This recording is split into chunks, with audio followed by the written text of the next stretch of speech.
So here I am in real life and live, and very happy to be here. I know our regular listeners get tired of me saying this, but we just live in exciting times. I mean, maybe it's because I'm getting older. I'm not sure.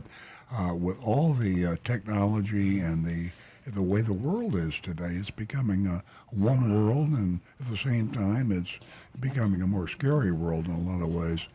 So it's the informational age, and that's what we are on this show. We are information for you, the automobile buyer, driver, how to maintain your car, how to get the best lease price, the best purchase price, how to get the best car. And the reason there is a place for us in this information world, it almost sounds primitive talking about cars today, but the reason there's a place for us is because there's millions and millions of cars all over the world. And there are millions and millions of older cars. And this acceleration, a hyper acceleration in artificial intelligence and all the other sort of things, it's only happened the past few years. So you're driving, I guess you could call it an old-fashioned form of transportation, and you like to know about it. I maybe 20 years from now, there'll be absolutely no need for us to talk to you. Of course, I won't be here to talk to you in 20 years, but it's going to be like a roller coaster ride. And we're here for a lot of our regular car owners. And I'm not trying to put you down. I mean, most of us are regular car owners. You're driving combustion engines or maybe a hybrid, but you're not driving probably, some of you are, electric vehicles. And very, very few of you are driving autonomous electric vehicles. Of course, this is where personal transportation business is going. It's going to personal autonomous electric vehicles. It's fun to talk about those too, and we will talk about those just like we'll talk to ChatGPT. But we have input from you that you'd like to hear about the basics of cars. Rick Kearney is sitting in the studio. He's the one that rushed in to save me when I was fumbling with my headphones because I didn't know the show had started. So anyway, Rick is a certified diagnostic technician. He knows everything from the old-fashioned combustion engine to the hybrid to the electric vehicle and to the autonomous. I mean, he's been on a roller coaster himself trying to stay up on top of technology, which is off to the races. If you have I think the average age of a car now is 14 years.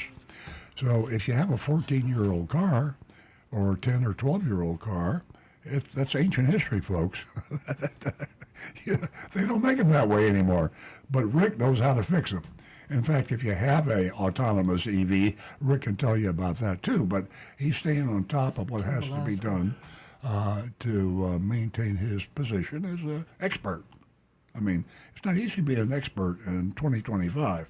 And I guess maybe it never has been. But nevertheless, he is in school half the time. I exaggerate slightly. But he can answer any question about maintaining or repairing your car. And he can also answer any question about if you should spend that much money on the car or consider buying another car, used or new, or leasing. So call us with your questions. I know when you drive a car, it's like having children, you know. You hear a cough or a sneeze or it's your car. You hear something you don't like. You smell something you don't like. There's all sorts of symptoms. And to be perfectly safe, you can take it to the local car dealer and hand them your checkbook and say, I'll be back in 2 days. Please fix my car. But most of you are not insane, and that's what that would be if you did that sort of thing. So if you want to avoid being taken advantage of by an independent mechanic or a dealer when you're having your car maintained or repaired, call the show. You can call us at 877-960-9960. That's our telephone number. That's almost an old-fashioned phrase today, isn't it? Telephone number. Does anybody ask they say, what's your cell number? Anyway, 877-960-9960. 877-960-9960. Nancy Stewart, sitting across the table from me here in the studio. She's in charge of seeing the I Quit Yakking, and we try to answer your question. So when the phone, we have a phone call, and Nancy just gave me the sign. Yeah, good morning, everyone, and welcome. Ladies, $50 for the first two new lady callers. We have Howard on the line. We'll go straight to the phones. Good morning, Howard. Yo, Howard. Hi, how are you doing? We're doing Good morning well. to you all. Pleasure talking to you. I have two questions, one for Rick. I'm considering changing going from the Camry to a Corolla. I want to know how much cargo space will I lose in this trunk? From Camry to Corolla, you're going to lose about 20 to 30% almost. There's a pretty good size difference with the Camry and the Corolla for trunk space. Okay, so that probably lets me out. So I'll have to stick with the Camry. Another question. I used to see when I went for a hot drive, I would stop the car, and then the water would come out from the bottom, from the air conditioner. I don't see that anymore, but there's no smell or anything, so I wonder what's happening. Anymore, it seems like the ACs have gotten so efficient that the water, the condensation we used to get so much, a lot of it just drips out as you're going down the road, and you really don't see as much of it anymore. It's weird because I know it used to be like 10, 15, 20 years ago, a car would park and you would see this huge puddle form underneath it. That always bothered me. In fact, it still bothers me because my car still does that. Yeah, because you get that massive puddle. But it seems like they've redesigned the AC boxes in such a way now that they just don't hold that extra condensation. It's like the efficiency of the unit is so much better that they just don't seem to drip that condensate anymore. Yeah, well, I was trying to figure out that maybe there's something wrong, there's something blocked, but I have no smell. So I guess you just answered my question. Ah, cool. That's why you're an expert. Thank you very much. Thank you, Howard. Okay. Great hearing from you. Have a good one. I'll talk to you next Saturday. Thanks. Our number You here too. is 877-960-9960. Take advantage of that. You can give us a call. You can also reach us on our text number, which is 772-497-6530. And don't forget your anonymous feedback.com. Later on in the show, I'm going to talk about some exciting news about robotaxi and the availability of it in, so many places like San Francisco, Las Vegas, Houston, China, South Korea, all over the place. So there's an interesting story just recently that Earl and I saw last night, I believe, on the nightly news, and that was about the robotaxis and teenagers being more comfortable in a robotaxi than they would be with their parents or even themselves. And they were, I believe that was in Houston. Arizona, I think. That was in Arizona? Yeah. Yeah, so we'll talk about that later. We have our mystery shopping report coming up and so much more. Again, our number is 877-960-9960. And Nikki is a young lady that has communicated with me off the air and her dilemma that she has found herself in. And I have to tell you, she has really taken good care of herself. Knowledge is power, and she certainly has a lot of knowledge. And boy, I'll tell you what, she's been up, down, and all around from the very beginning. All she wanted to do was buy out her vehicle. So here we are, probably a month and a half later. So, Nikki, if you're listening, give us a call, 877-960-9960. Share your story with us, and most of all, share the strength that you had and the perseverance in staying on the course, and you will be definitely an example for all the ladies that are listening this morning, and they do have a voice. And again, the number, 877-960-9960. We're going to go to Benny, who's holding, and he is calling us from... Who's he calling us from? I can't read it. Okay, Benny, good morning. Where are you calling from? I'm Benny from the Bronx. I'm calling from the Bronx. Ah, Welcome. New York City. Welcome, welcome. That's a borough in the Bronx. Yes. Yeah. Beautiful place, Benny. A friend of Beautiful. mine gave me your phone number. He said I can ask any question. Absolutely. We're ready for you.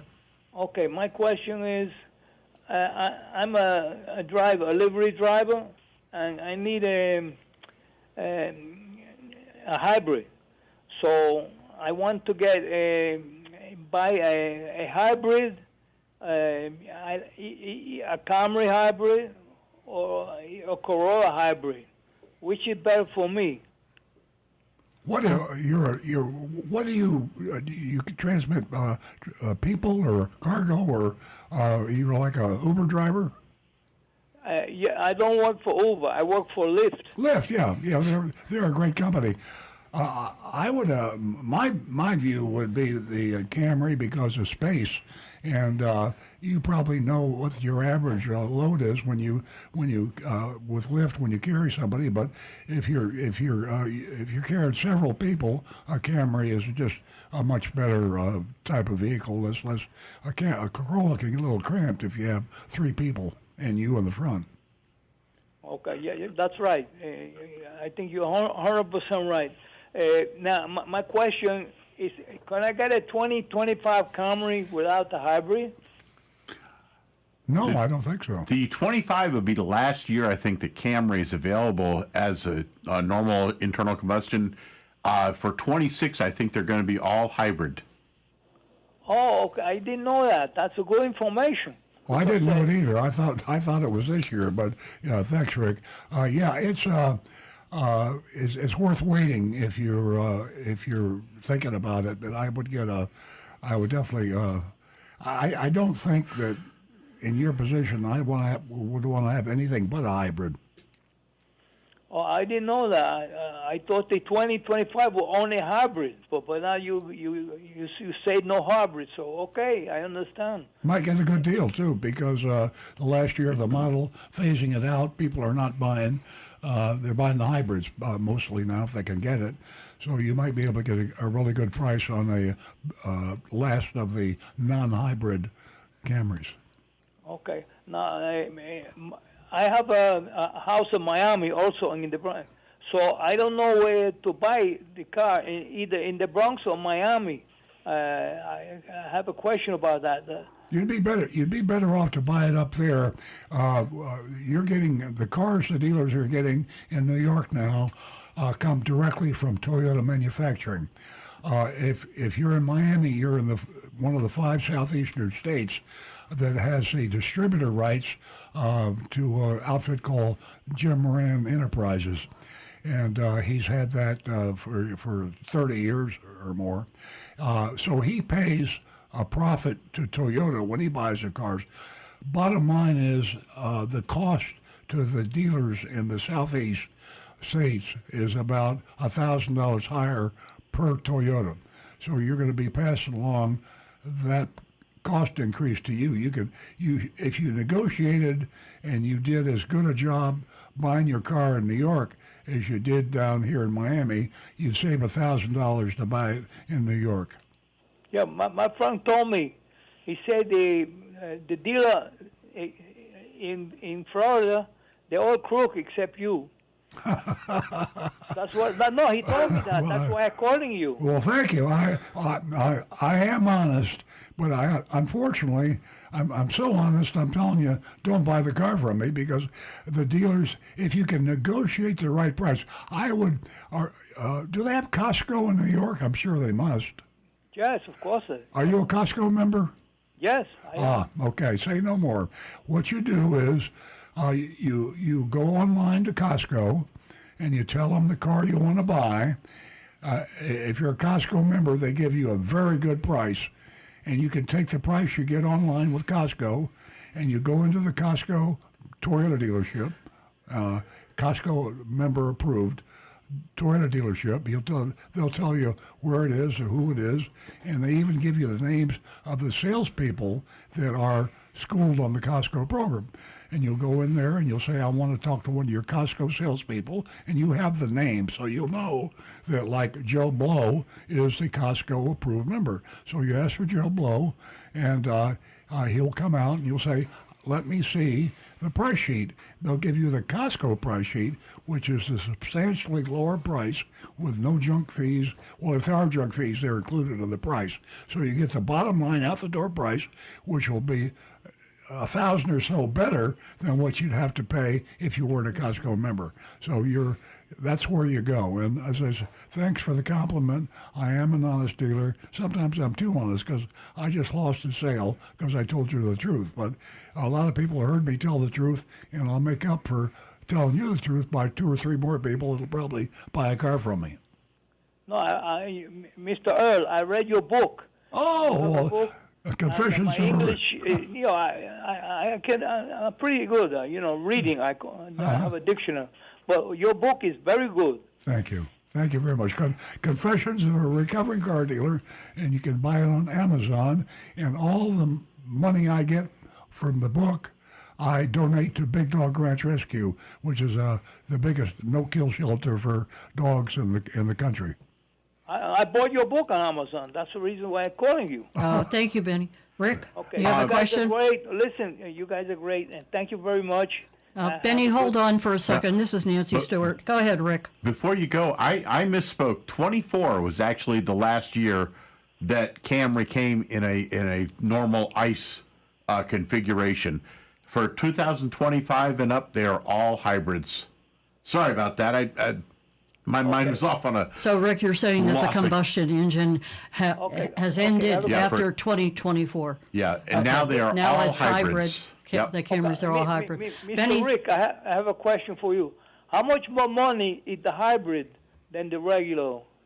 More or less, can you figure out? They're actually pretty close to the same now. What? Well, if you're buying new, you're only going to find a hybrid anyways. But even if you found a used Camry, the regular Camry and the hybrid, even for 24, they're going to be about the same price. Hang on 1 second. Let me ask that. Yeah, let's check hang the on, coach. Benny. Hey, Coach, how much price difference is there between a new 2025 Camry hybrid and gasoline engine? I don't know. No idea. Hang on 1 second.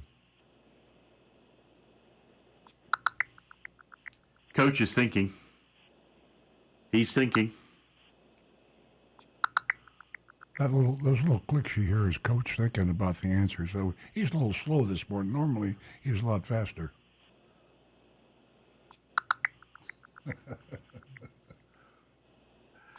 So the price, Benny, if you're still holding, we're trying to get the price from ChatGPT for you. Did I stump you? Do you know the answer? Sorry, Benny, we're all kind of a little out there today, it seems.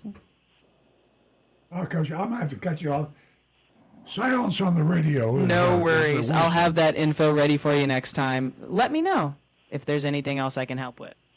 Okay, Benny, ChatGPT couldn't give us the answer to the question that you had. Thank you so much for calling. Good luck with your next purchase.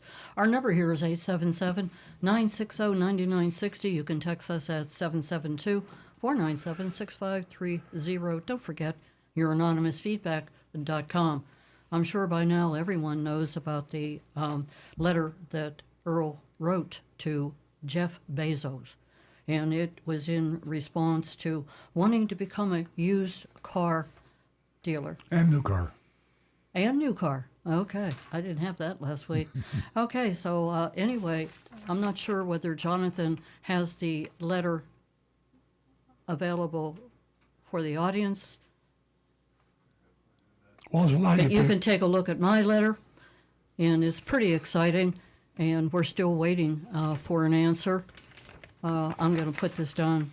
A lot of people Jonathan? might not know that I've asked Amazon, and a lot of you do know that Amazon is selling Hyundais now in several states. They will eventually be selling Hyundais directly to you in all the states, and they will be adding other new car dealers.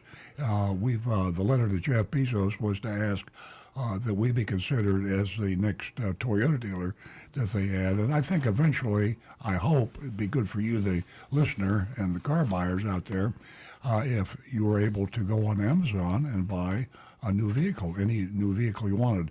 Right now, it's only in some states, and it's for only Hyundai and Genesis. Of course, that's a luxury version of a Hyundai. So if we get accepted, it would be quite a big thing, because if we did, all the Toyota dealers would also be accepted. Yeah, definitely. And you ask yourself why, how, all the questions that anyone would ask.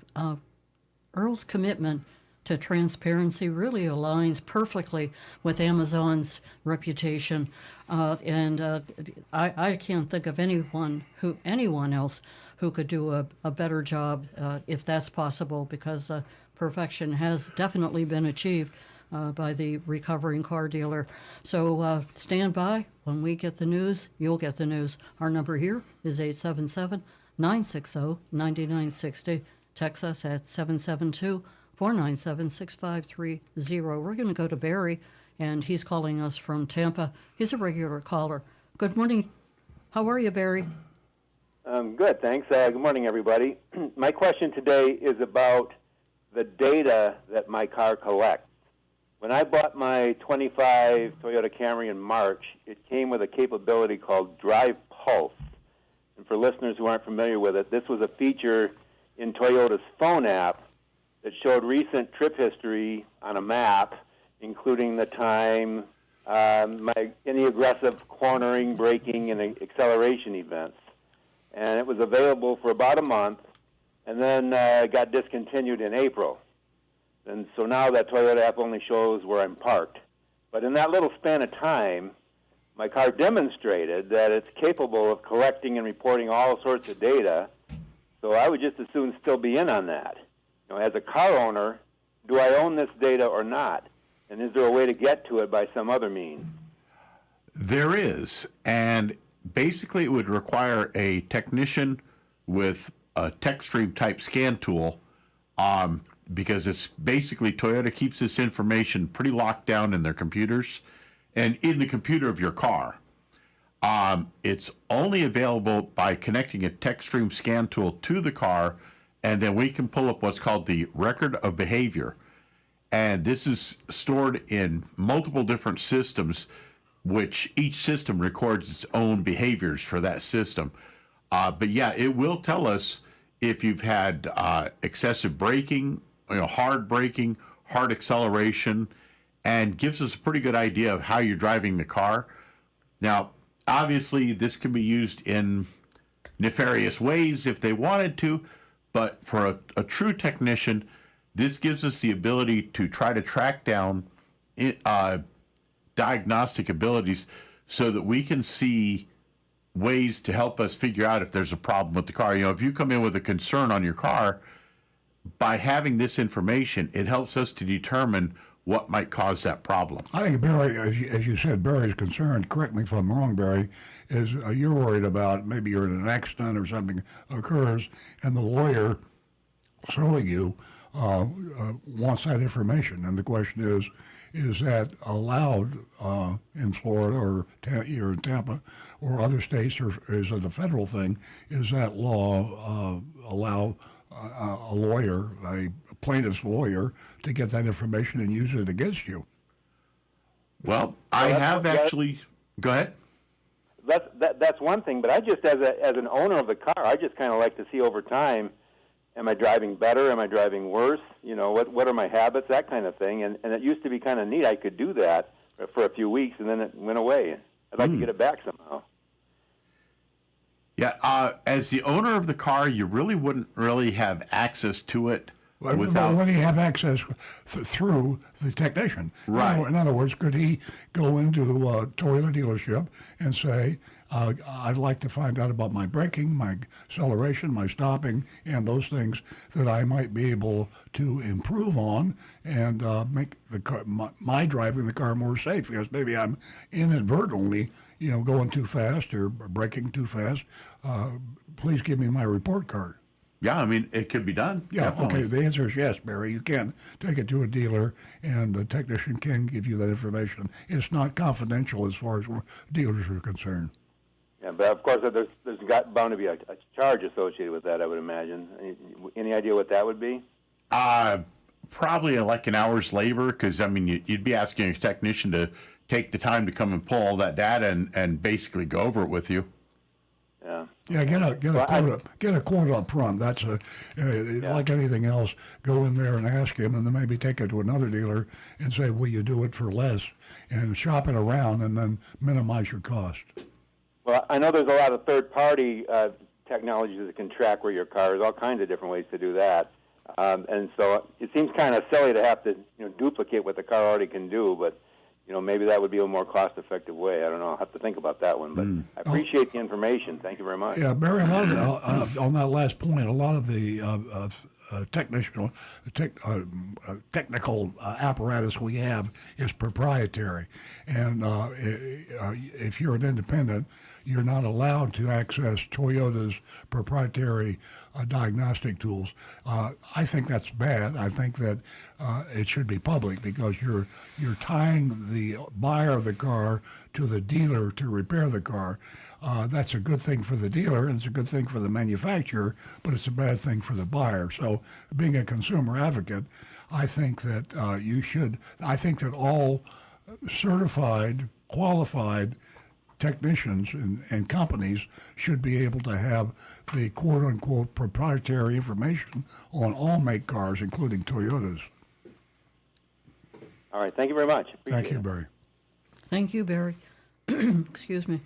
Ladies, $50 for the first two new lady callers. Give us a call toll free at 877-960-9960. We're going to go straight to Jake, who's calling us from Boca. Good morning, Jake.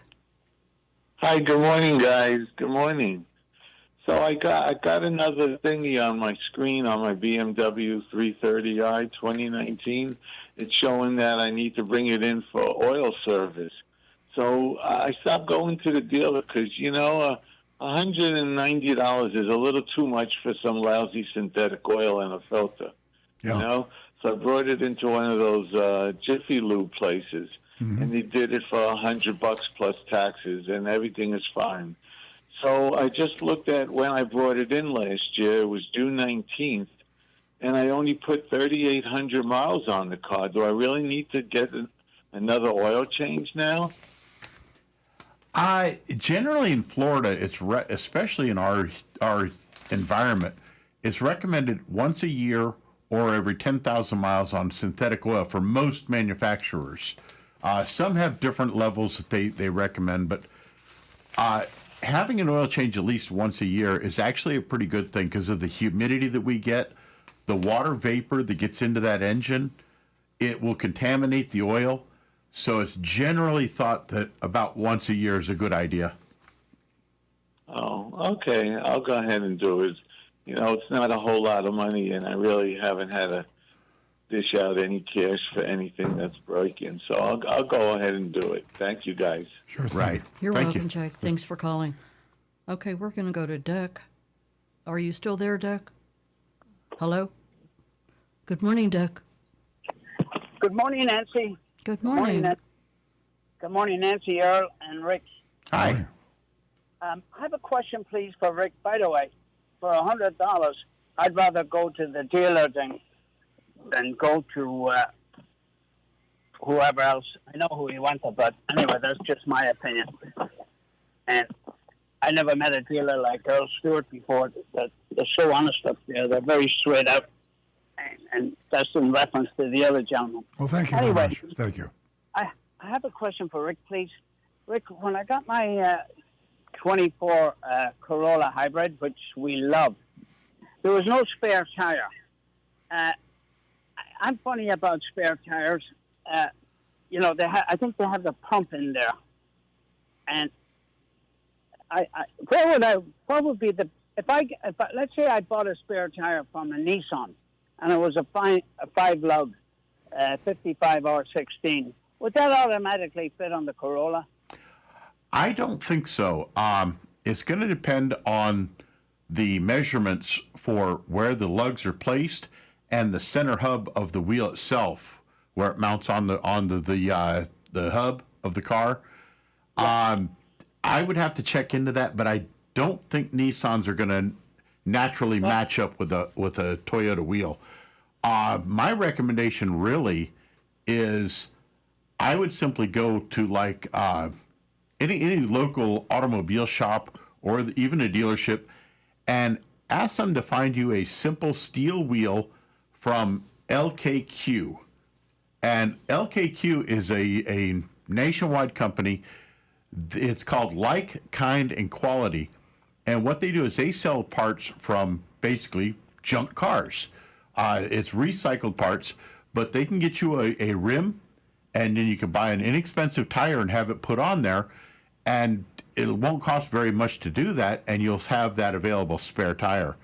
But make sure that they get one that properly fits your car.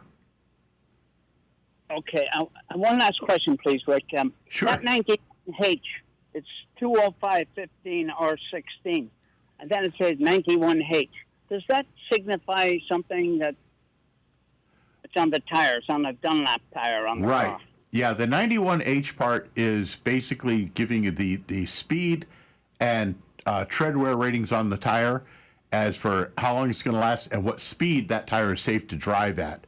And for most passenger cars, pretty much any rating on the tire is going to handle up to like 105, 110 miles an hour, and you're never ever going to need to go that quick anyways. But the higher rated tires, like Z rated, are meant to handle those really high speed cars, and those really the only place in the U.S. that you're actually going to be able to do that would be like Montana or Texas. You get a nice long open stretch of highway where nobody's around, but even then, technically, folks, it's still illegal. Yeah, no, that wouldn't come into play with me. I stick at the 55. Jake, I just checked on ChatGPT, and if you want to find out if your wheel and tire will fit with another model car, you can go to tire-size.com, T-I-R-E, there's no dash, just tire size, TIRESIZE.com, and that compares the tire sizes for wheels.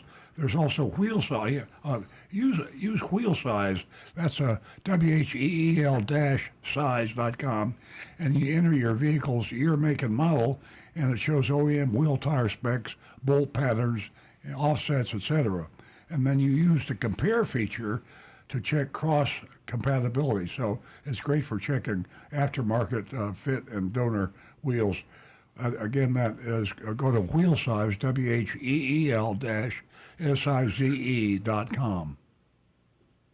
Okay. That sounds terrific. I really appreciate it, and thank you very much. You're We very welcome. appreciate you, Dick. Give us a call again. Thank you. Have a great weekend. Our number here is 877-960-9960. I do have to say that it's not a surprise to me that we've had so many calls this morning asking for Rick's opinion on so much.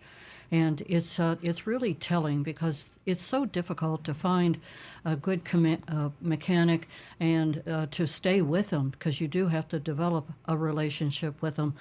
But in a 2024 survey, 33% of Americans rated honesty and ethical standards of auto mechanics as high or very high. This reflects improvement from 24% during the 2000s, indicating a growing trust in this profession. And without a doubt, I have to say that Rick, he shares his professional opinion, and he's honest, transparent, and that's why he is as popular as he is. So if you can find a mechanic out there that represents everything that Rick represents, you're in good hands. Hang on to that mechanic. Develop a relationship with him, especially in today's, craziness, I'll call it. Okay, we're going to go to Frank, who is a regular caller from Jupiter Farms. Good morning, Frank. Hey, good morning, Nancy, and all the rest of the gang there. Thank you. Morning. I sent a couple photos over because here's what occurred a couple days ago. I have a 2018 Ford F-150 pickup. And so I go to Mullinax Quick Change Oil, because I figured, well, it's not that super expensive, and it's right there across the street. Anyway, they had the truck up, and that morning I saw a lot of little, how should I say, chewed up rags, or it looked like little balls of cotton underneath the engine. You've got a rat. Yeah, I know, and it's a Ford. If it was a Chevy, it would be a rat motor. Could be a but it's mouse. Ford. It probably was. So they saw like a little nest somewhere near the battery when they took the cover off. Yep. But when it was in the air, they found not one or two wires completely chewed through. And they took some pictures. I sent them over on the 772 number. Anyway, but they couldn't tell me what they went to. They said, you got to go across the street and see the service department because we're just oil changers. We don't know anything about the truck. And I go, oh, that's nice. So with that, they were like $250 to do a scan. And I said, holy cow. I mean, just show me the daggone wires. But anyway, that's another thing that will cross the bridge. But we had a very interesting dinner with our neighbor from across the street because they watch our cats when we're away. And so I went overboard. We got some very nice lobsters, Maine lobsters. And anyway, he was talking about, why are you taking an oil change? I can do the oil change. He has a beautiful lip. He was with Chevrolet as a technician about 30-something years. He's rebuilds cars. He does, and he goes through great detail. So from now on, we'll do that. But it is good when you find someone that's honest and trustworthy. But so what do you recommend as far as checking those wires out? I guess just give it to my neighbor mechanic and let's see what he comes up with. Pretty much, if you've got anybody that has a little talent with electrical can repair that section, repair each of those for fixing the wires and getting them reconnected and everything. Go on Amazon and look for a rat tape.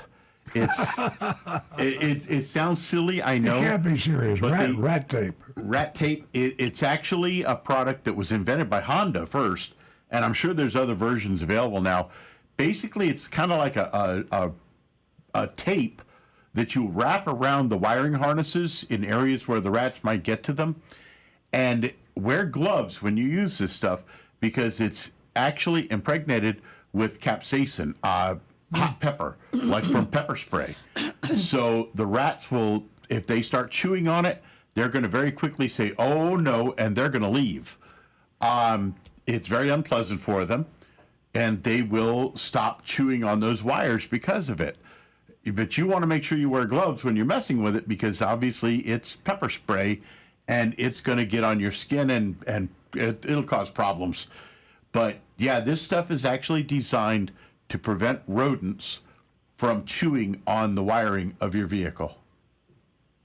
That is excellent news. Thank you. It will go to Amazon shortly after I hang up. Thank you so much. You're welcome. But thanks, Frank. As always, you have a nice weekend. Thank you, you too. Absolutely.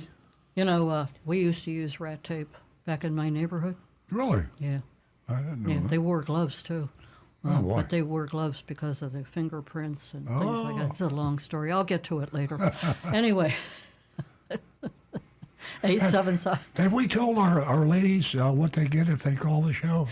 And more. Yeah, we've had nothing but men calling. Yeah, that's right. Hey, you And ladies. it's all been mechanical. And your wish. Yeah. Are you wishing for a lady to call? Okay, I'll yeah. give you Tricia. Okay. Tricia. She's the girl on the go. She represents all the ladies. I'm really putting the pressure on her this morning. So whatever she has to say. $50. Yeah. If you haven't called the show before and you're female, that's a no-brainer, and it's absolutely true. It sounds too good, but it is true. Nancy sends you a check for $50 if you haven't called the show before for a first-time new female caller. Ka-ching, $50. Yeah, exactly. Thank you for mentioning that again. And as I said, Tricia calls us, and there's a lot of women that are listening to Tricia. So she sort of opens the door, gives them, encouragement. Encouragement meaning, just letting them know that their voice should be heard, and it's important that it be heard. So, with all of that said, introduction to the no other than Tricia from Boca Well, Raton. a lot of. Well, The floor is yours. a lot of pressure, but I love it. So I'm gonna, excuse me, I'm gonna continue with this, ladies. Listen to Earl and Nancy.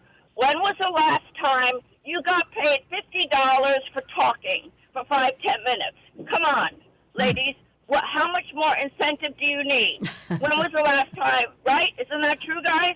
Very When much was so. the last time you got, right? $50 for just talking, right? Exactly. And I I'm got- passing I out got a lot of $50 one information. time if I'd stopped talking. And yes, that's right. Well, That's right. I have guess, offered ladies, you. I have offered you, Earl, Yeah. $50 at home. to shut up, and yeah. I even said $100 if you stop talking about ChatGPT, because we talk about ChatGPT 24/7. Okay, let's go on to Tricia. I want to know. I want to know if that worked. No, No, they can't stop me. Can't stop me. but you already knew the answer, Trish. All the women out there know the answer. It's Yeah, universal. you got. Maybe you got to offer him more. You know. Anyway, I want to. Well, hopefully the ladies will call in. Just one question. Anyway, talking about honest, repair people, and I want to give a shout out to an alignment guy, because I went to get tires. I found out maybe my alignment was off due to uneven pressure. I'm sure you would agree with that, Rick and Earl, right? You know, my car pulling to the right a little bit. So I went to this new alignment guy that down in Margate. Now, several reasons why I want to give a shout out to this guy. First of all, his alignment price is way below anybody else's. It's only $96 when other places are $120 or $150, right? And guess what? He doesn't charge you for checking the alignment. As you know, Earl and Rick, many places will charge you $30, $40, $50 Yes. just to check your alignment, right? Yeah, absolutely, yes. Well, this guy doesn't check Yeah, it. I mean, yeah. doesn't charge you to check your alignment. And number three, he was honest. He didn't fudge the machine. He didn't fudge any numbers to make it seem like I needed an alignment, because we know guys could do that. Repair shops could do that and make it look like, right? Make it look like you need an alignment when you really don't. Tricia, you must have been listening to me and Nancy, because several days ago I said to Nancy, do me a favor and call these dealerships, call some dealerships and ask them if they charge for an alignment. And she called, and she could not get an answer. She was transferred. She was put over to one of these canned motorized sort of answering systems. Yeah. And she was talked to service advisors, maybe a service manager. But how many calls did you make? 6. I think 6 or 7. 6 or 7 calls, and no one would. So They wouldn't commit the themselves. bottom line is, if you ask a question, do you charge for this, and they won't answer, they've answered, because if they won't answer, they're going to charge you. And as you said, Tricia, there are a number of places, honest places, they will give you a free alignment check, and they will have a printout, and it will show the specific measurements of your 4 wheels, which will say your car is either in alignment or not.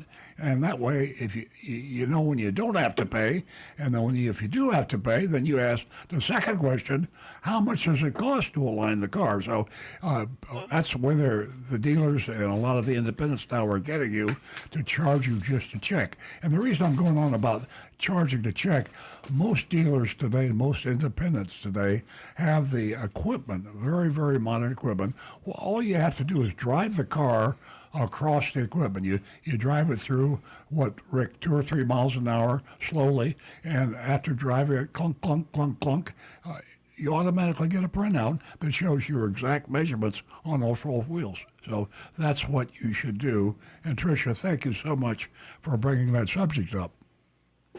Well, I guarantee you I don't have any secret microphone in your house listening to your conversations, okay?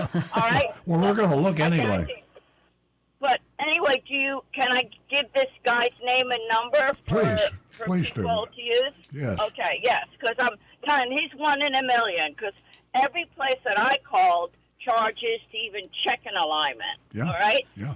Now, this guy is in Margate. He's called JC Auto Repair. His name is Javier, and his number is 954-906-6187. Very good. Okay? And Totally honest. I got Okay. the printout. Okay? So that's what I want to Let me repeat give you that. guys. Yeah, I was just about ready to say, Tricia, 954-906-6187. Javier. Correct. Yes. Javier. Thank you Yes. so much, Trish. Very honest, great, no charge to check. You know that's 1 in a million. Right? Absolutely, absolutely, just like Rick is. Okay. Right. Okay, Trish. Have a beautiful. Thank you. Thank you, and have a beautiful weekend. Thank you. The same to you. Give us a call toll free at 877-960-9960, or you can text us at 772-497-6530. Did you know that Toyota plans to launch up to 7 new electric vehicle models in the U.S. by 2027? And also that includes the SUVs, the pickups, premium vehicles. It is just going to be an exciting time. So that's the latest on electric vehicles. Also, I believe that the tax credit has been eliminated on electric vehicles as of, was it last week? No, it's a few months. It'll be in a few months before. Before it's finalized? Yeah, it's Okay, I think 4 or 5 months. Yeah. They've been talking about it a lot. If you're thinking about buying an EV, we're seeing EV sales dropped off, and then when they start talking about the tax credit being eliminated, they picked up again. People are starting to buy to be sure to get the tax credit. I'll get that exact information for you, but you've got 2 or 3 months to decide what you want. And as you know, they say the tax credit is going to be eliminated, but a lot of the tariffs that are talked about, they go in, they get changed, they get dropped, they get added back. Total chaos as to what tariffs are going to go in when. And when they go in today, they can come off tomorrow. So we're operating with a lot of doubt. But the latest word is that your EV tax credits will be in effect for another 3 or 4 months, and I'll get you the exact date that they go off. And also on the story about Toyota launching up to 7 different electric vehicle models, the bottom line, Toyota spending $13.9 billion on a battery plant, and it's going to be amazing. They're no longer talking EVs; they're in the trenches. We're going to go to Marty, and Marty is a regular caller, and we always look forward to talking to him. He has always share some fantastic news with us. Good morning, Marty. Hi. Hi. I have a question for Earl. Excuse me. If you get on Amazon's website, I happen to look at the Hyundais, and they all have dealer fees, which I would say a lot of it, according to Earl, would be junk fees. Yeah, exactly. So my question is, if you go on there and you don't have any junk fees in your pricing now, right? Would you still have the same pricing on Amazon as you're doing now, or would you have to change it? Well, we would. Let me say this about the ones that you said earlier have the dealer fees. Amazon doesn't say that a dealer can't charge junk fees or install accessories or dealer fees. They don't care what the dealer charges. All they care about is that they put the total price out the door on their website. So if you buy a car on Amazon and you see this has got a dealer fee, a junk fee, all the other crap that the dealers use to sneak people price up, there's no sneaking the price up when you're on Amazon, because they might say there's a dealer fee, but they tell you what it is and they include it in the price. So there's nothing wrong. This sounds kind of silly, but it isn't really. There's nothing wrong with junk fees as long as you include the junk fee in the price. But if you have to include the junk fee in the price, there's no purpose in the junk fee. The purpose of the junk fee is to sneak up the price when you think you're paying a lower price. Right. So, I mean, my point would be you look at Amazon's price, and then you go to a dealer that is not listed with the Amazon. Yes. And see if you can get the price lower. Yes. Bingo. That's called the free marketplace. And a lot of these people that are being critical about this they talk about fixed pricing and everybody's got to pay the same price. I've never advocated that. I'm saying just put your best price in front of the customer, right in his face. This is my out-the-door price. And don't sneak in the dealer-installed accessories, the junk fees, the dealer fees, all the nitrogen on the tires. Don't surprise me after I've come all the way into your store to buy a car and find out there's $2,000 more than what I thought it was. If you want to brag about your nitrogen in the tires and your junk fees and your dealer fees, brag about them, but include them in the price. That way I can take that price and I go to 6 other dealerships and say beat it and beat it with the out-the-door price.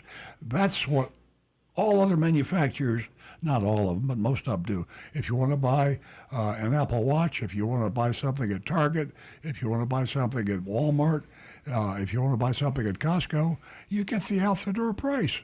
But you don't have to buy the car. You take that price and you shop it all over the place. And that's competition. And that's the way competition is the consumer's best friend.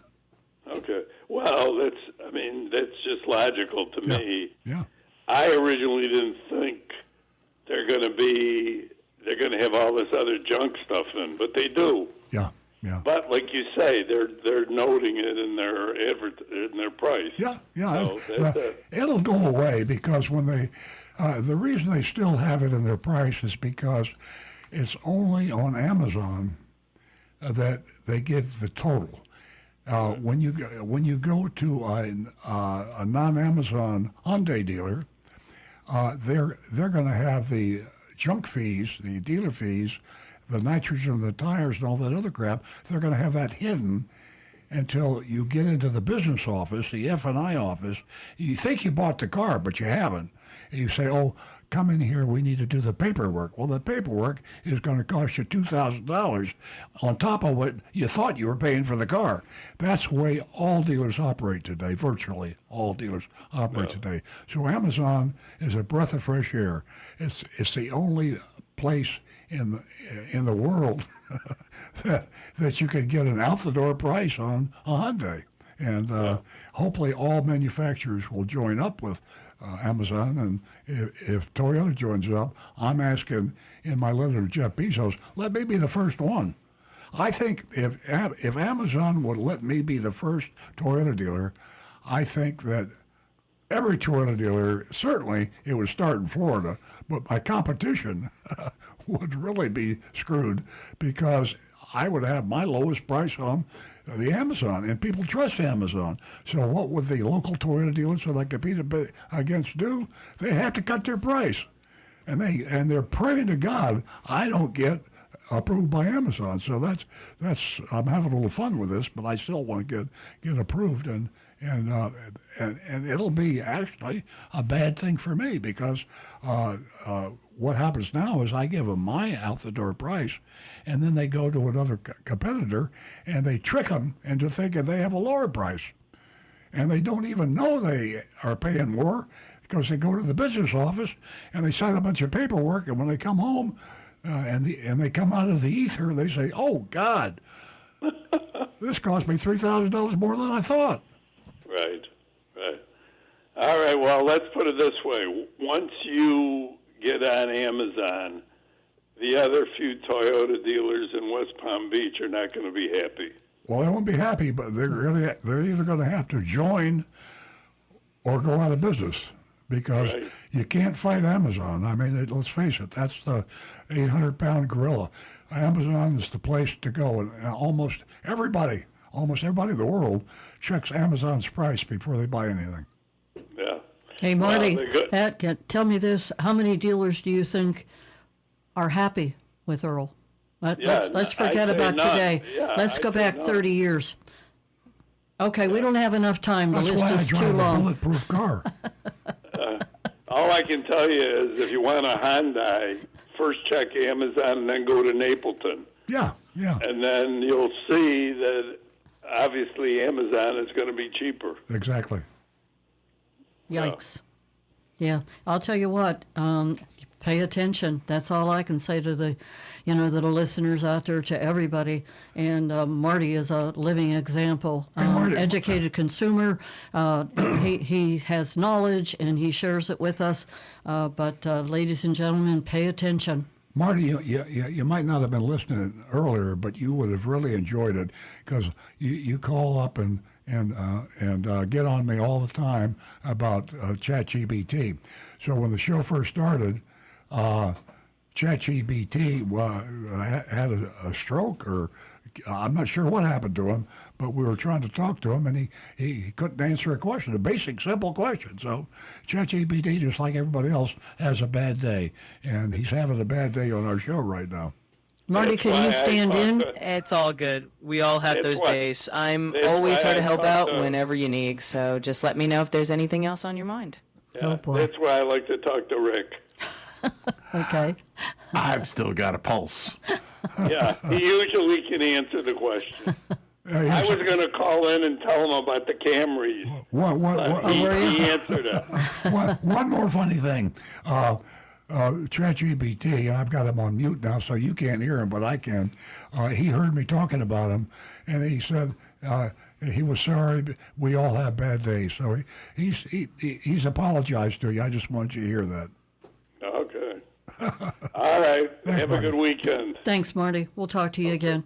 877-960-9960. And our text number is 772-497-6530. We have a mystery shopping report that we're going to get to just about 9:30, and it comes from Agent Lightning from Tennessee. It is an interesting mystery shopping report, so stay tuned for that. We're going to stay with the phones, and we'll talk to Ken, who is calling us from, I believe he's calling us from Michigan. Hi, Ken Asher. Wanted to thank Earl and crew for that consumers report that I got from you for that subscription. Oh, you're welcome. That's a wonderful magazine. Last week I emailed you information about dealers charging for key fobs, where they would only give you one key fob with your car, and it was on the U.S. Sun, an article, and so some dealers have thousands of key fobs that they've kept because they only give people one key fob. Then they charge them an extra up to $1,000 for a spare key fob. Yeah, there was an excuse earlier because with the microchip shortage, key fobs, I guess, got a lot of microchips, and so what the manufacturers did, including Toyota, said, hey, if I sell a person a car, I can just give him one key fob, and I'll take that other key fob that I used to give him, and I will keep that when they lose the key fob and come in. So that was kind of an unnatural situation. And you don't surprise me to think that a lot of dealers collected the other key fob and tried to turn around and sell it. That's pretty low under the. That's about as low as you could go, but it doesn't surprise me. You want to hear a little interesting note? Okay. Sure. Most key fobs for about the past 5 years, now I know this for a fact with Toyota, once they are programmed to a car, you cannot program them to another car. The key fob itself is locked only to that one car. However, there is equipment that can be purchased that you can actually basically blank its memory so the key fob can then be reused. However, that's rather expensive and hard to come by. So what happens are there are companies on the internet that if you have a bunch of old key fobs, say you just got them, they've collected up from used cars or whatever, you send it to them and they will buy those keys from you for sometimes up to $8 or $10 per fob. So these guys that are let's put it realistically, they are stealing that extra key fob from the customer. When the car is supposed to come with 2 and they only give them 1, they're stealing that other key fob. And a lot of them, people are just taking them and they're selling them on the internet. Oh, yeah. And, it's interesting because as a Costco customer, they have companies that will duplicate key fobs at Costco for like $250 for a Prius. And I guess they get them OEM. But the Toyota Prius, they can easily duplicate when you're shopping at the store. And that can save you the necessity of having to go to a dealer if you lost a fob. Exactly. Had another comment about how to save money for your Toyota or any car customers, and that is because there is a $500 discount for college graduates through Toyota. You can get a college degree, and with that college degree, you can get this $500 savings. Yeah. Now, the thing that's interesting is if you are over, in some cases, 60 years old, and it depends on where you are, you can enroll, in some cases, for free. You'll get college courses. So I enrolled in our local community college, took the automotive classes, and it's like having 8 Rick Kearneys as your instructors, and replaced all my brakes. I had enough credits from a bachelor's degree. All you have to do is get 15 credit hours, and then you can get another associate's degree. So, for example, like where you are, Earl, you have Palm Beach State College. Yeah. And you can enroll. One caution, sometimes they make you enroll as a auditing student where you wouldn't get college credit. But in our case, got full credit. And if you stack up your degrees, you can get additional degrees, get $500 off when you are ready to go. Wow. That's interesting. Did you go to night class or day class or both? No, it's a day class. They have hundreds of classes in many different subjects besides automotive. Wow. And I fixed my 1999 Ford F-150, did brakes on it, and they won't let you leave if you aren't competent to do it because these guys have 30 years experience. Some of them some of them were doing the insurance claims for the manufacturers, so they know the business. And then you also have full access to multiple databases of how to fix cars. And like you just go to their website, so you can access that, and you can do all the printouts for your vehicles. Well, they let me put a sign on the bulletin board that I could use some good technicians in Florida. Maybe they don't want to move from Michigan to the sunny South and get a good job at the same time. Well, that's what I recommended to some dealerships, and they took advantage of. I said, I have people in my class that they're looking for jobs because usually it's a student transitioning out of high school. Yeah. and they want to become a mechanic, and so they want to learn the ins and outs. And I mean, it's a complete 2-year program where you could do transmissions, you can do brakes, but it's worth everybody, especially if you get it free, to become a college student as an emeritus student above age whatever in the state, 50, 60.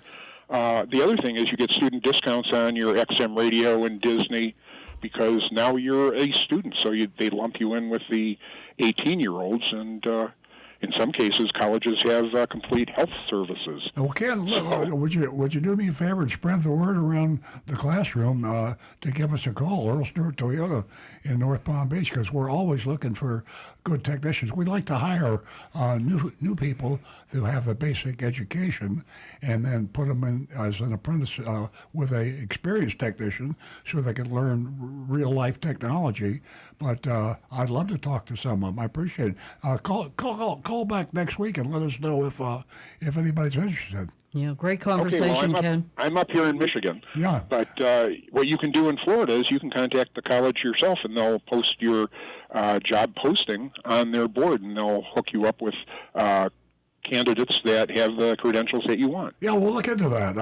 They're hard. It's hard to hire those down here, and the way you describe it in Michigan, it sounds. If there are a lot of people move from Michigan to Florida. I'm not putting Michigan down, but Florida's a popular state, especially South Florida. So mention it if you can, and let me know what they say. Okay. Thanks, Ken. Thanks, Ken. Great call. Sure. Yeah, great information. Have a great weekend. We look forward to talking to you again. What are your thoughts, Rick, on all of that? Having good training like that is important, yes. However, with Toyota, what we do is when we bring in a new technician, usually starting them as a oil change or a loop tech, those that show the proper attitude and aptitude, we will put them in Toyota training classes. And Toyota has got fantastic training classes set up. One program is called the TACT program, the TAC program, and they wind up going 3 days a week, once a month, to a special training course, and then they're, come back to the shop and work, and we try to load them up with that kind of work. So they actually learn on the job, plus going to training classes, and we encourage they get their ASE certifications. And we will take young techs and turn them into masters. Yeah, it takes some time, but we will do it. It's a win-win situation. I think Absolutely. hands-on really reinforces everything. Correct? Absolutely. Yeah. Ladies and gentlemen, we are going to stay with the phones that have been extremely busy, and we're going to go to Phil, who has been patiently holding. Good morning, Phil. Yes, I have a question for Rick. Okay. I'm thinking about getting a Prius plug-in, the Prius Prime, but I'm concerned about the extra weight that's probably on that battery, on that car. Does the Prius Prime, is that battery much heavier than the standard Prius? No, they're pretty close to the same. Really? Yep. As a matter of fact, the batteries have gotten smaller and lighter because they've been able to go from a nickel metal hydride to the lithium batteries, and the weight has dropped dramatically. Oh, okay. So then that's not going to, the handling characteristics of the Prime's not going to be any different, basically, than just the Prius, the regular Prius? They will drive the same. Okay. Thank you. I think I'll pursue that then. Yeah, and as you get the car, when you get a Prius or any hybrid, really, go online on YouTube and seek out videos for what's called hyper-miling. There are people that this especially became true when Prius first hit the shores, came over here from Japan, and people started learning how to drive them in, I want to say, fanatically absurd ways that they would increase the fuel economy on these cars by the way they drove them. And you don't have to go to those extremes, but you'll learn some tricks on how to handle that vehicle that will make your fuel economy shoot way up. Oh, okay, I'll do that. That's interesting. All righty. Well, and they're available now. They're there for a while. You couldn't even see what a Prius Prime looked like. But yeah. Your dealership had about 3 on the lot the other day. Yep. Yep. So that's good. I'll check that out. Appreciate it. Absolutely.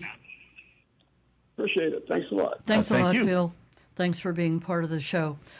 John from Palm City, sorry I couldn't get to your call. Give us a call next week. We so appreciate you every week.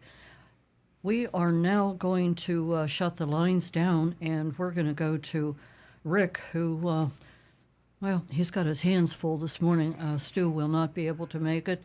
And Rick, the Anne Marie text. Yeah. First, I have a comment from Tom Steckel who says, "Tell Earl congratulations on Amelia Stewart. Just curious if the hospital charged a pre-delivery service fee and doc fee for the birth certificate." Well, that's my youngest son's second daughter, and it gives me an opportunity to make a confession. I spelled her name wrong, and I want to apologize to Emilia. I called her Amelia. I was hoping she was going to be like Amelia Earhart, but so I just I put that on Facebook, so 1 million people got the wrong first name, and. Yeah. And it's Grandpa's fault. When you can listen to the podcast on this show, Emilia, I apologize for calling and you it's Emilia. It's an exciting time, isn't it? We have two new births in our family, and that is Amelia and that is Kay.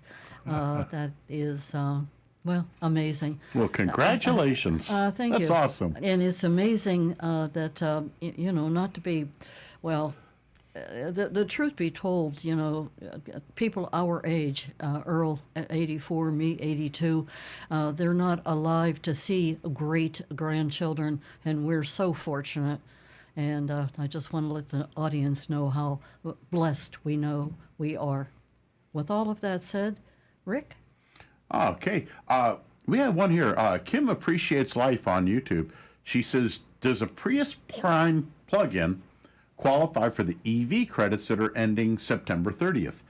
And I don't think it will, being as the Prime is a hybrid and not a true electric vehicle. I don't think they get the tax credit for that. I think you're right, but I'm not sure about that either. I'm sorry to say. Unfortunately, Stu won't be here, so we'll check back with him. And did I hear Ian Marie say that it would be September the 30th that the electric vehicle tax will be eliminated? Well, it's actually Kim Appreciates Life on YouTube that asked that. But yeah, she says right, September 30. Yeah. September 30th. So we didn't know that, but we just got that information. So.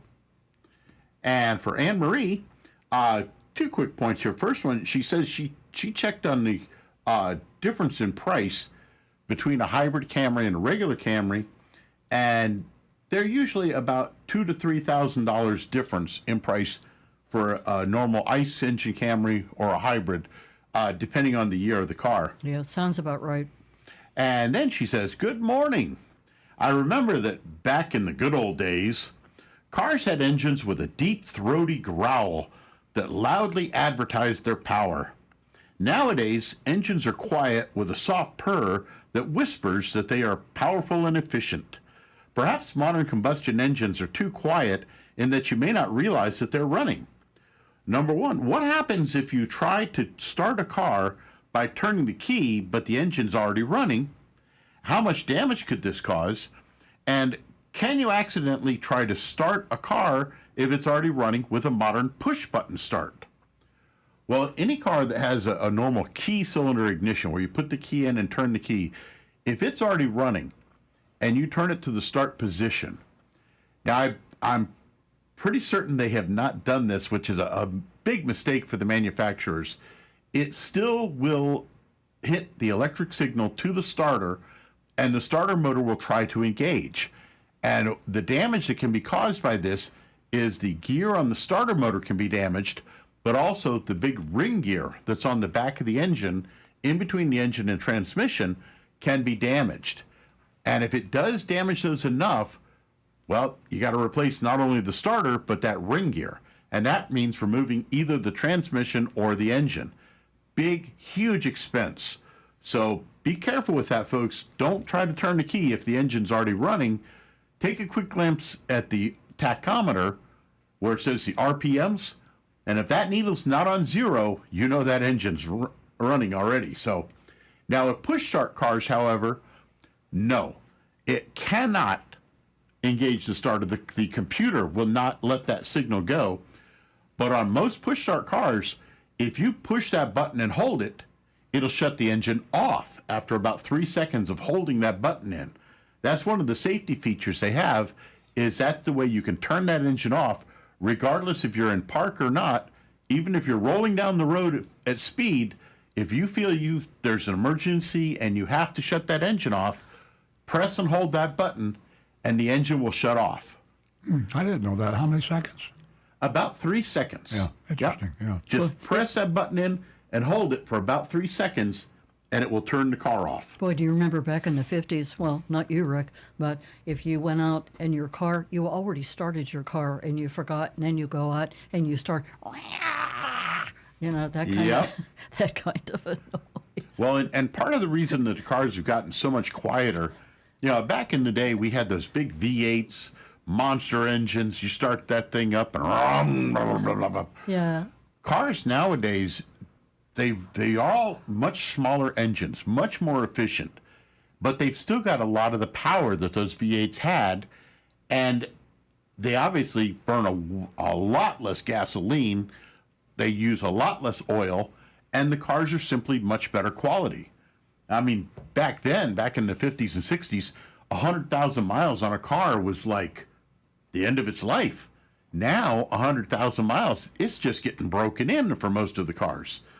So, yeah, they're quieter, they're smaller, they're more compact, but they get the job done a lot better. Absolutely.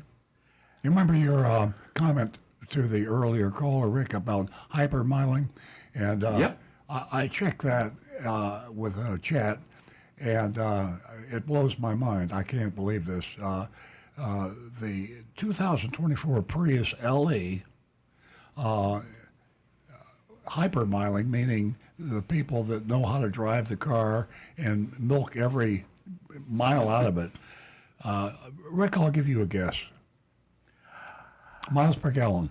I would say the top record for somebody that really knows what they're doing and has the proper environment, the roads, everything's just right, I'm going to say 110 miles per gallon. Nancy? It's 105. Yeah, I would have never guessed as much as either one of you. 93.158.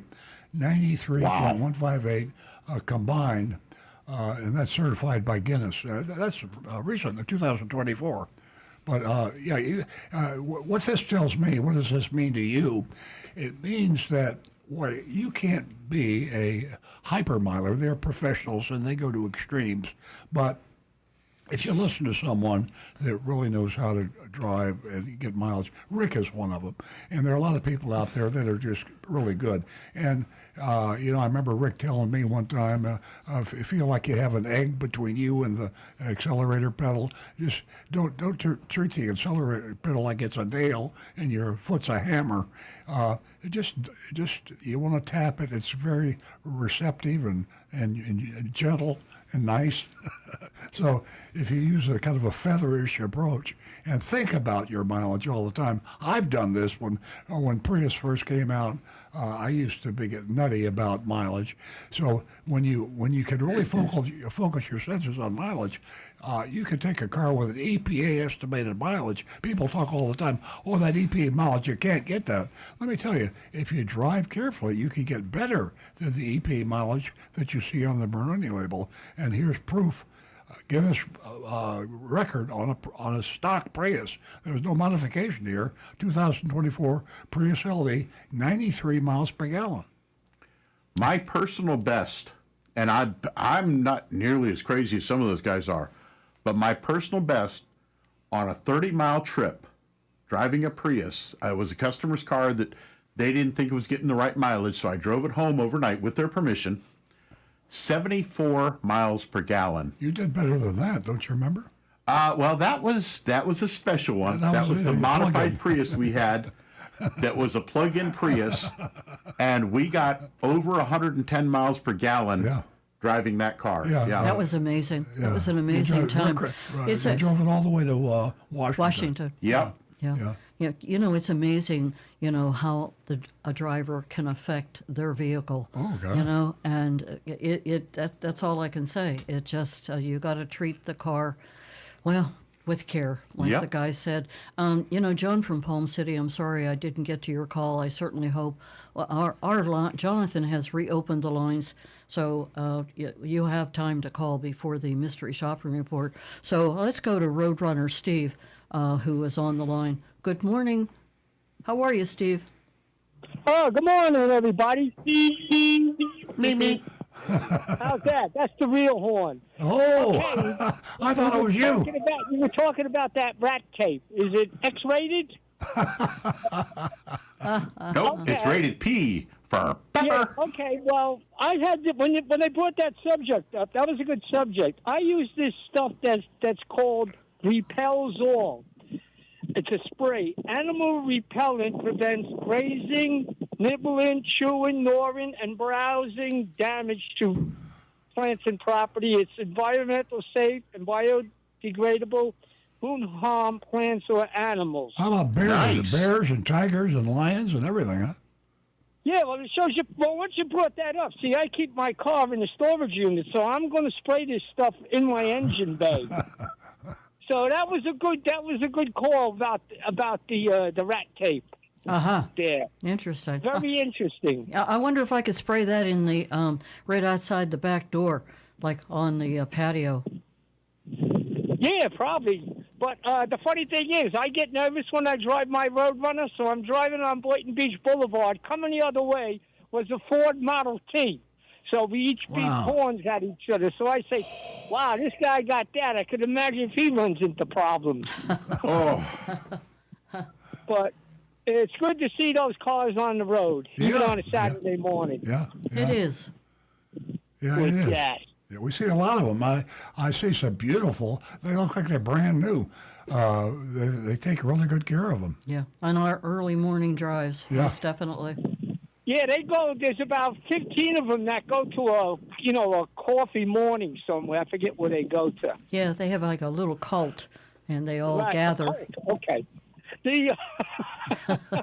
Okay, I just wanted to, let everybody know about that Repels All instead of the tape where you gotta, tape everything up, wear gloves and all that stuff like that. But that was very good conversation about that. Yeah, I like the idea of the spray because you can really get that all over in the engine compartment then to cover all the wiring quickly and easily, and it'll help prevent them from getting in and like chewing up the air filter or the matting under the hood. How bad does it That's smell? great. How bad does it smell to us people? I mean, if you spray too much on there, is your car going to stink? Or? Yeah, that's something I would have to test though. Yeah, that's true too. So just a dab here, a little dab there. A little dab will do you. Yeah. So to me, it smells like garlic bologna for some reason. So I don't know.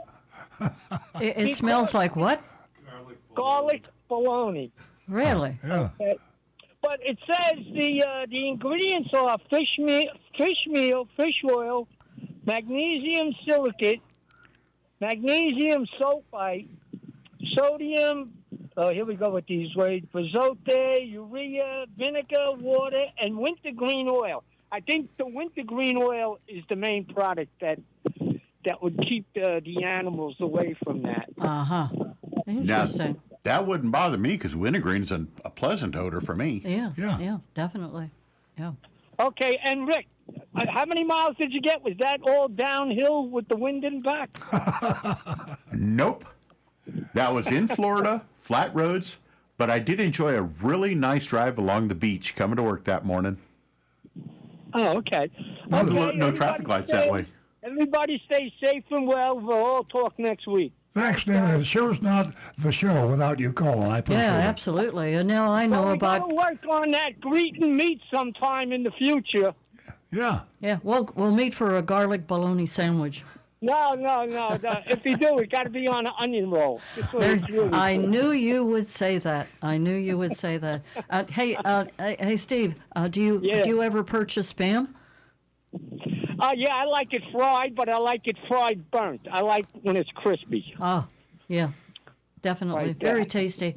Hey, thank you for calling. You do make the show very colorful. Thank you, everybody. Stay safe and well. Have a great weekend. You too. Okay, the phone lines are shut down officially. They've been down for 20 minutes.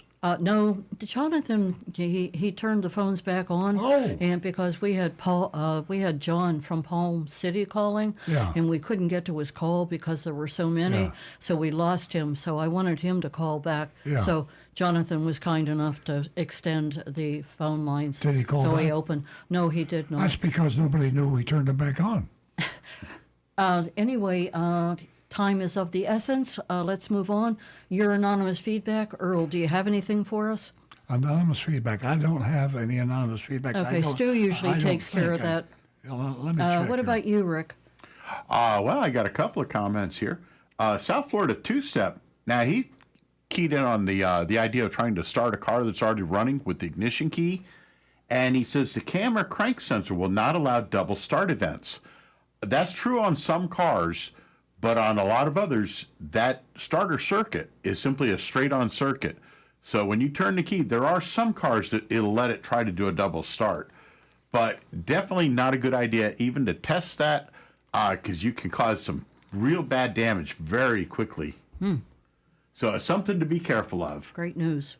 Paul texted in. He says, it'd be nice if the show focused more on car buying. Now, well, I understand your thoughts there, Paul, but it's we kind of go where the callers take us.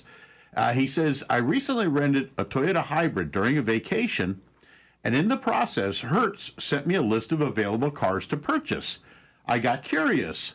I happen to think the Corolla Hybrid is probably the best value in a new 50-mile-per-gallon vehicle for $26,500 MSRP.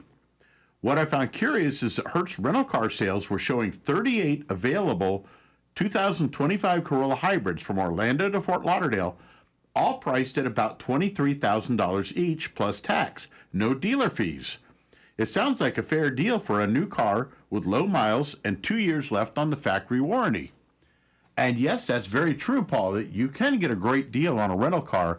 However, but he said new car, so I'm confused. Well, no, he's talking about these are Hertz rental cars, 2025 Corolla hybrids. Yeah, those are used cars, right? They are used, yes, priced at about $23,000.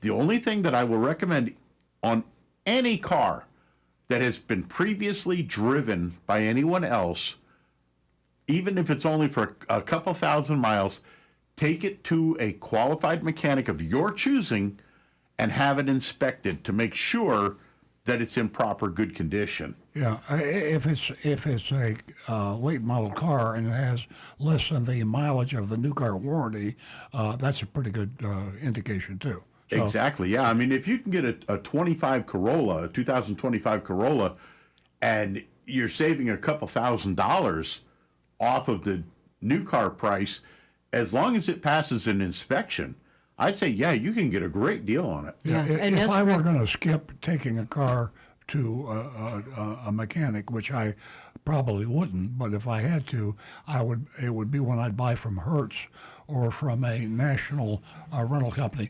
The big companies like Hertz and National they're publicly traded. They are under the microscope at all times of the regulators, and Enterprise is another example. And I've never been aware of a nasty problem with a national rental car company selling a used car. Generally, I recommend those outlets as typically getting a pretty good price. Hertz, for example, they went crazy when the electric vehicles first became available. They bought way too many of them, and they couldn't get rid of them, and they had to sell them, and they took millions of dollars worth of a loss, and those were really good buys. So put rental car companies at the top of your list when you're shopping for a used car, late model used car. Yeah. Yeah. You know, my experience with purchasing a car from, I'll say, Enterprise many years ago, you know, the first thing that I did was check it out because you can imagine how many drivers that car had. But the end of the story was good because it ended up being a great car that I had for a long time. So that's a great advice. Rental cars for the older folks are reminiscent of high mileage. I don't know. I don't remember, to be honest with you, but 50 years ago, I don't know how many miles rental car companies put on their cars. I think they typically kept cars longer. Today's rental cars cycle their cars typically either yearly or bi-yearly, or, I mean, you don't see old cars for sale on Enterprise or National or Hertz. You see later model cars with lower mileages.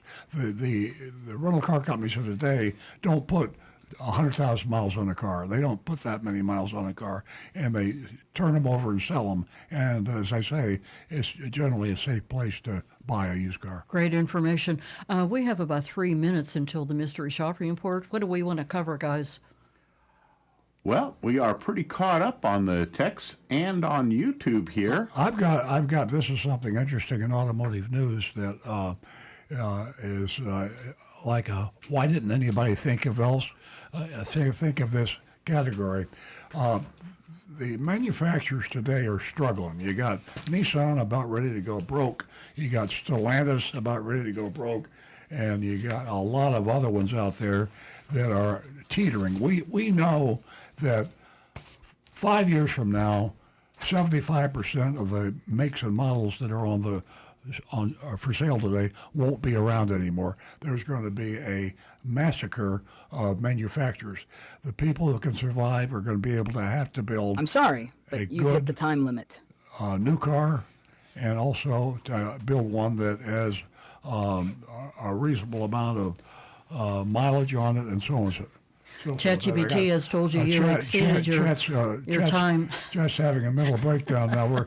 I think we're going to either fire Chat or we're going to put him in jail. Hang in there. It happens to the best of us. He's Just take a deep breath, and things will get back on track.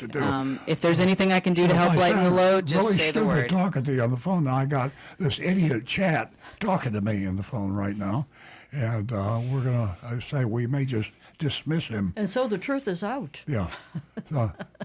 Now I forgot what I was talking about. What was I? You were talking about the article that we were reading in the automotive news this morning about the massacre of dealerships, and pick it up.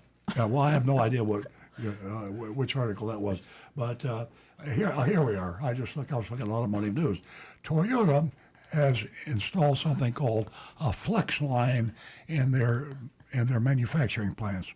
And I was going to back into that from the fact that all the other manufacturers are shutting down plants. Hyundai's going broke, Stellantis is going broke, and a bunch of others will go broke. And one of the reasons for that is that their preparation and their lack of awareness of what should they build? Should I build hybrids? Should I build combustion engine cars? Should I build all electric vehicles? Should I build autonomous? Do I build a combination? And all those different technologies require, it has up until recently, a different plant. So Ford just gave up, I think, and a lot of others have just thrown in the towel. They're trying to merge with another company. So in this auto manufacturing world massacre going on, here comes Toyota. Guess what? They can build now, and they're doing it right now in a U.S. plant. They're building electric vehicles and combustion engine vehicles on the same assembly line. And Rick? Interesting. Yeah. Okay, folks. We just don't have any time left. We'll have to eliminate the mystery shopping report.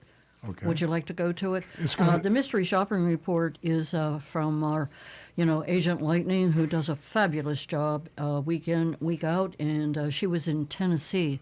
And if you want to vote on the mystery shopping report, 772-497-6530. Now back to Earl.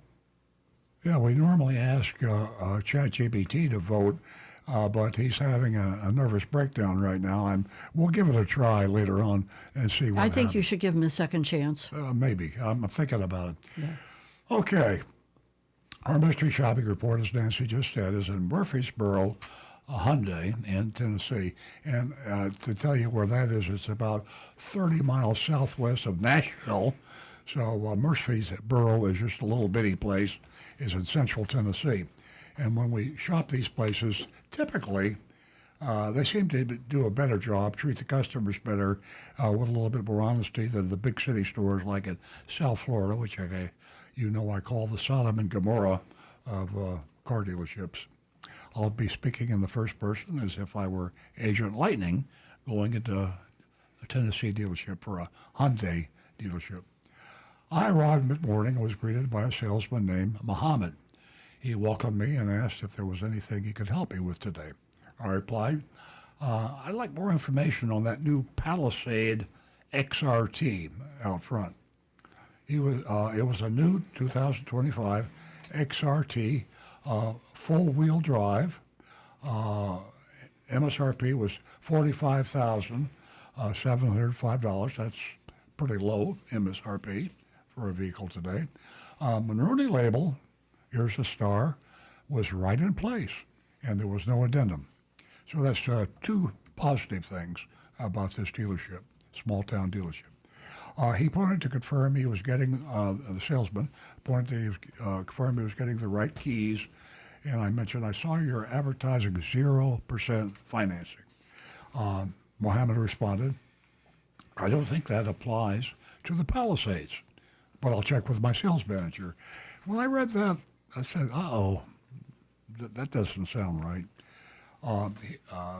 Mohammed started the vehicle, but due to how it was parked, I couldn't get it out, or he couldn't get it out, and so we just didn't go on a test drive on this vehicle. He then asked, are you military? We offer a discount. Now, this is one of the subterfuges that car dealers all over do. I'm a little disappointed to see that even at a small town dealership that typically are a little nicer, but they offer, they advertise a price, but they tie it to a discount that's difficult to get. Now, you ask, why is it difficult to get a military discount? And that is because less than 0.5% of car buyers have been in the military. So, I mean, it sounds good because we think military, there's a lot of people in the military. Well, there are not a lot of car buyers. I mean, as a percentage of the U.S. population, adult U.S. population. 0.5%. 0.5%, yeah. So they're advertising a big discount, but you gotta be 0.5% to get it. So that's not good. But all the dealers do that, by the way. Yes. I inquired, as speaking in the first person, I'm the mystery shopper now, I inquired, do you have Costco pricing? Muhammad confirmed, yes, that'll work. I'm getting nervous again. We then headed back inside to his desk where he entered my details into the system and excused himself to speak with his sales manager. He returned a few minutes later, looking very surprised, holding a sheet of paper. Muhammad explained, we've never offered 0% financing on Palisades before. Again, that sounded fuzzy, but I proceed. As of 7:30 this morning, we do. And handed me the sheet. So right there, I stopped reading this when I was home this morning before I came into the radio show.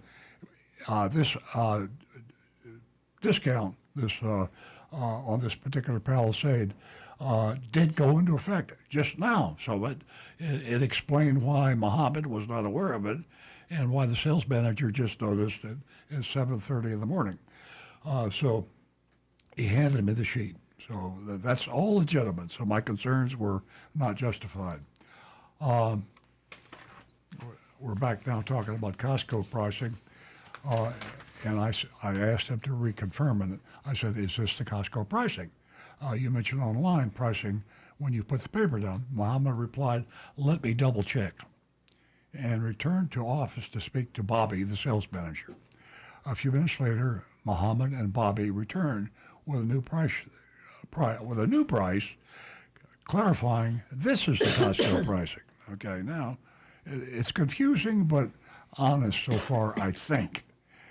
And Hyundai also comes with a lifetime warranty, unlimited time and mileage. And of course, that's so old. A warranty isn't a warranty isn't a warranty. There are all kinds of warranties. You have BS warranties. You have complete warranties. You have bumper-to-bumper warranties, which aren't really bumper-to-bumper. I mean, when you say, yes, this car has a warranty, the warranty might be on the radio and nothing else. And they find it acceptable to say this car has a warranty. So, again, you need to get the magnifying glass out and read any warranty they tell you have. So there we are. Unlimited time and miles. For what? You need to find that out. Okay, the top line was MSRP, $45,705. They discounted it, $1,435, and added back a $797 dock fee, and that's a junk fee. We see no other junk right there. The real discount was only about $600. Now that's not a good discount. The bottom line was $48,081.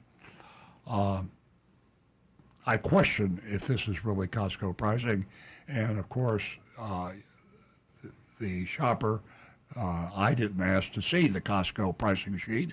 If they were really a Costco approved member, I could have found out online, or I could have asked to see the Costco pricing sheet, which has got the out-the-door price on every model car they sell.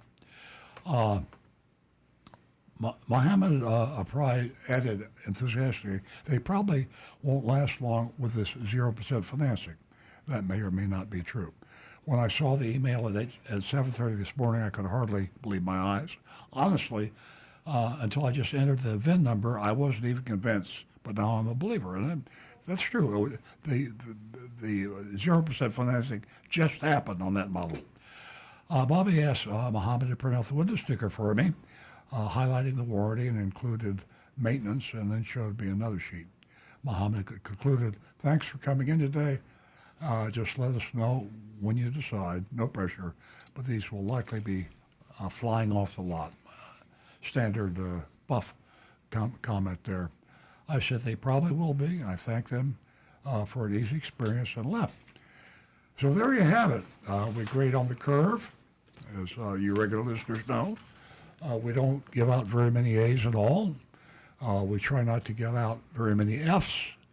And we try to look at relatively. If this dealership is relatively doing a good job, then a B grade would be really good. If this dealer is worse than the average dealer, then you want to give them a D. Don't go to an F without a whole lot of thought, or go to an A without a whole lot of thought, because there's just very, very few of them. And we try to keep the dealer list that we have on Earl Stewart on cars.com. On earloncars.com, online, you can go there and you can see our recommended list with a score, with their grades on the mystery shopping reports. And you can also listen to the mystery shopping reports online. So we'll go around now, and you can fax in. I don't say fax. That shows you how old I am. You can email in. You can text in. I can't email. That won't be fast enough. You can text in your vote. And you can do that at 772-497-6530. We really need you to vote. Yeah. Okay. Rick, what do you have? Oh, YouTube.com.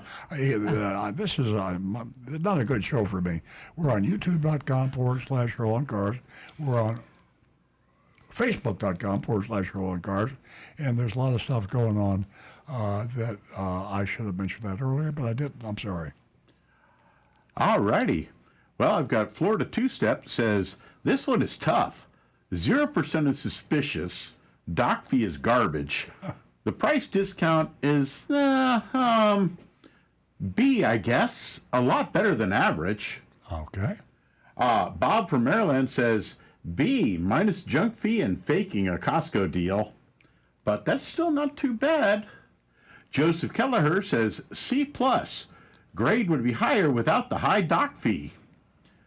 Over here we've got a whole bunch just jumped in on this side of the channel. Tim Gilliland says a tepid C+. Andrew Plasinski says A. Brian Sidlatko, it's a B for me. Mark H, C. 0% means nothing for cash buyers. No rebate for cash customers. Tom Steckel, B. Much better than any South Florida Hyundai dealer. A bit too much back and forth. Empower the salesman to improve the experience like JM Lexus. Quick side note, yeah, JM Lexus, they've got an A on our list, and they've earned it. That's one heck of a dealership down there. Thanks for Mark Smith, I'm giving the dealership a B. Johnny Z. Fradley, B. The 0% financing probably means less of a discount. Cram1624 says D. No real discount, $600. Out the door, wait until you get into the box. And that is true, folks. In the box, they can sometimes get you. Let's see. We got Jonathan in Palm Coast says, first and foremost, if you want a vehicle at a great price, no need to go all the way to Tennessee. Earl Stewart Toyota is just down the road. We have to question whether they actually have the Costco pricing and veterans discount, but with the dock fee and straightforward selling, I'll give this small town dealership a B. And let's see if we got any others here. Yep, Frank, Jupiter Farms says, small town dealership is a refreshing positive change from South Florida dealerships. Grade B+. Myself personally, here we got another one. Doug Tesler says, Ella says B-. Meow. For me, I'm on a B+ level. I think they did pretty good. I like the way Muhammad and Bobby presented themselves, and the fact that they just kind of were friendly, the way it sounded to me, and a reasonably small dealer fee. Let me stop the dock you. Fee. Yeah, so I think pretty good. Let me stop you right there. I dropped the ball again. I just checked, and Murfreesboro Hyundai in Tennessee is not an approved Costco dealer. So they lied. Okay. Yeah, their grade just dropped to a C for me. Okay. Yeah, that's not right. Okay. You have any other votes, Rick? No, that's got them all right now. Okay, I'll go ahead and give you my vote. And, I expected more from a small-town dealership. I expected more. So with all of that said, and with the news that Earl just announced about Costco and them lying, and the dock fee, which, turns my stomach, I give them an F.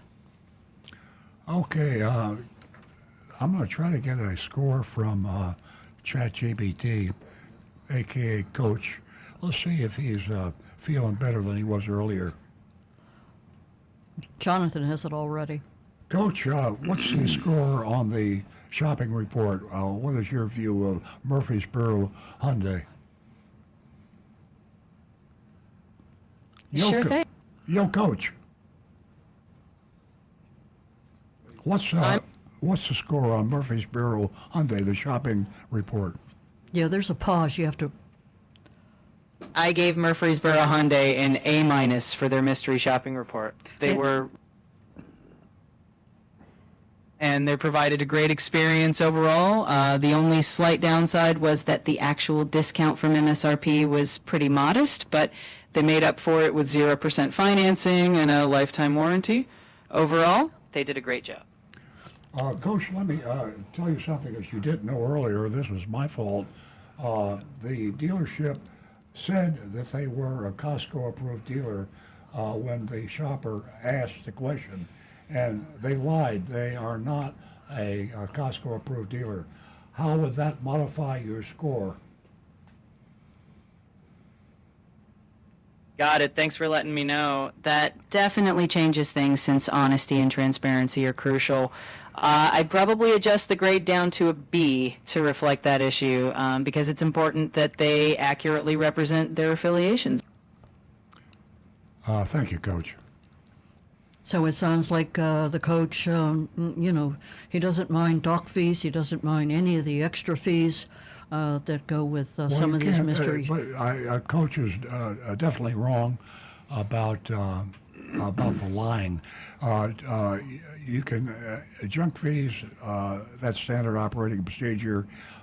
This sort of thing, and that's how you get yourself a C. But when you look a customer in the eye, and that customer asks you, "Are you an approved Costco dealer? And is this the approved Costco price?" and they lie to you and say it is, that's an F. And I think it changes everything. yeah, I haven't. I feel bad that I missed that. I should have checked that earlier and given that information to all of our voters. So my apologies, especially to our great YouTube voters. I can tell you right now that all of our YouTube voters would have given them an F too. So we're going to say. On our Mystery Shopper, do not buy a car. You voted, right? I'm voting now with an F. Oh, you're going to vote no. I'm Okay. voting with an F, and we will put them on the list. F. If you're buying a car from a Hyundai, buy it from any place other than Murfreesboro Hyundai in Tennessee, because they're liars. Yeah, well, that makes me feel better that you did change your vote because, transparency is very important here, and leading, a potential customer astray from the get-go. For the, small-time dealer, this is what I'm talking about. You're referring to my vote in the car on the way to the dealership? On the way to the radio show? No, right here. Yeah. No, I never said there was a C. I said it's an F, and because I went on. Okay. Does Rick want to change his vote? He did. Jonathan, how much time do we have? He did. I'm dropping mine again. F. F. Okay. Yeah. Okay. I don't like liars at all, ever. Okay. And ladies and gentlemen, if anybody wants to text in changing their vote, whether it be a text, YouTube, do so. We have time. Yeah. And Rick will be my father watching. raised me with one simple principle. He didn't tell me honesty is the best policy. He said honesty is your only policy. Yeah. Absolutely. I learned that one. Because we still got some time here. There's an article that in Automotive News that Nancy and I were talking about on the way to the show. And interestingly enough, yesterday we were driving around somewhere, and I said, "What is that car in front of us?" We're on the road, and they says, "I don't know. What is that?" And I pulled up close where I could see the logo, and it was a Mercedes. It looked like a Toyota Corolla or a Honda. It looked like an inexpensive car. So I said, "That's unusual. I never seen a Mercedes that looked like that." And then in Automotive News, they were talking about the Mercedes A-Class entry level. Now, I wasn't aware. Shame on me. Mercedes is selling a car for about $60,000, when before that their average car was probably much more than that. And I think that's a mistake. I throw that out there because if you look at General Motors, they build the Cadillac and the Chevrolet. If you look at Toyota, they build the Toyota and they build the Lexus. You look at Acura and Honda. There's always a cheap model and a luxury model. The reason for that is to preserve the luxury vision of you leave the store, you're a valet parker. You say, I have the white Lexus, or I have the white or the blue, whatever. People are proud of owning a luxury car. I mean, the people that own them are proud.